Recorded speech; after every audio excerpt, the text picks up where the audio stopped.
We're about 2/3 of the way through the Dark Illusion regional season, so right now is a good time to take a look at the cards from the Dark Illusion that have made a big impact this summer and into the fall. And there's no better way to start it off than with Pot of Desires. Easily the most controversial card in the entire set. Some duelists are enamored by the power to draw 2 cards for just getting rid of 10 cards from your deck that you might not have seen anyways, and other players swear it off entirely, refusing to give up that much of their deck or change the way they build their deck just for the power to draw 2 cards. I personally like Pot of Desires a lot. When I can build a deck where I use a lot of 2 and 3-ofs, instead of having to search my deck over and over and over for a bunch of 1-ofs, I think it makes a better playing experience, at least from my perspective, because as you might know from watching our broadcasts, I'm not a big fan of all the shuffling, and the power of getting a Pot of Greed-like effect for essentially no real cost, just a virtual cost of things that you might have drawn or might not have ever seen, is too much to pass up. Cosmic Cyclone has also been pretty big throughout the season, but this is more of a side deck card than a main deck card. The main deck spell and trap removal slots tend to still be filled up by Twin Twisters, but if you need extra, or you need to banish things like Phantom Knight's Fogblade, which is something that you might need because Phantom Knights and their variants have still been a big deck this season, then Cosmic Cyclone could be for you. It also makes sure that Pendulum monsters are erased from the game entirely, rather than going face up to the extra deck. So this is another thing to keep in mind as you go forward. Floodgate Trap Hole has seen a bunch of play both in main decks and side decks. In terms of main decks, this card usually sees play if you're playing with a lot of level 4 monsters and Trap Tricks Rafflesia from Breakers of Shadow. It's also available in the Mega Packs from this year's Mega Tins as well. Since this is a Trap Hole normal trap card, you can send it straight from your deck with Trap Tricks Rafflesia to use its effect to flip a monster or monsters that have just been summoned face down and keep them stuck there. The keeping them stuck there, which is also an effect that Quaking Mirror Force has, that's been pretty popular with players, so I would not be shocked to see a lot more of this in the future. Next up, SHIRANUI Solitaire. This one might need a little bit more explaining, because it didn't quite single-handedly put multiple new decks into the format, but it allows you to perform a combo that's strong enough to create multiple decks on its own, both a SHIRANUI deck and just a general Synchro deck. So the thing with SHIRANUI Solitaire is that if you draw this one single card, you can essentially trade it in for PSY-FRAMELORD Omega, which is, I'd put PSY-FRAMELORD Omega in one of the top 5 Synchros right now in this format. This has the power to return banished cards of any kind to the graveyard, including face-down banished cards that you might otherwise never get to see again with Pot of Desires. And it also has the power to both protect itself from being destroyed while taking a card out of your opponent's hand temporarily. And that gives you information as to what your opponent might be playing, and it also sets them back a card, while ensuring that you're going to have a big attacker on your own turn. So how does Solitaire turn into this? Well, SHIRANUI Solitaire can be tributed to get a zombie-type tuner monster with 0 defense from your deck. So you summon Solitaire, you tribute it, and you summon Unizombie from your deck. Now Unizombie has 2 abilities to increase its own level, or actually, 1 face-up monster on the field even, but in general you're only going to use this effect on Unizombie. So you can send 1 zombie-type monster from your deck to the graveyard, and increase its level by 1. So you send Mizuki, and increase Unizombie to level 4. Then you banish Mizuki to summon back the Solitaire that you tributed to summon Unizombie.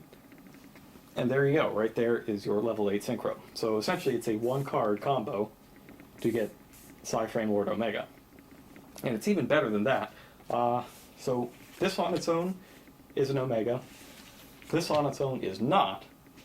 But either of these, plus Instant Fusion, is 2 copies of PSY-FRAMELORD Omega. So how does that work?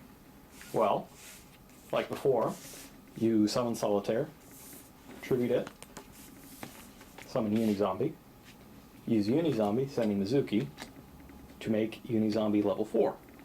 Then, you activate your Instant Fusion, and summon Elder Entity Norden from your extra deck. Now that'll activate Norden's effect, and it's going to be able to special summon a level 4 or lower monster from your graveyard. Okay, I'll go ahead and summon back... Ooh, let's see.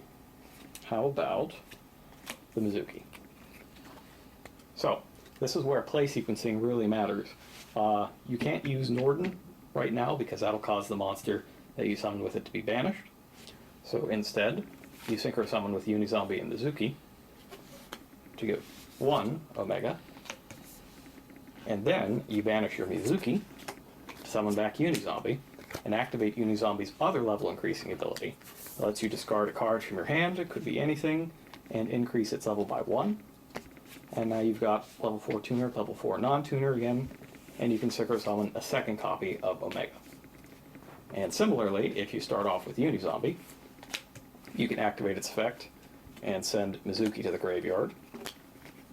Then use your instant fusion, summon back Norden, and activate Norden to summon back Mizuki.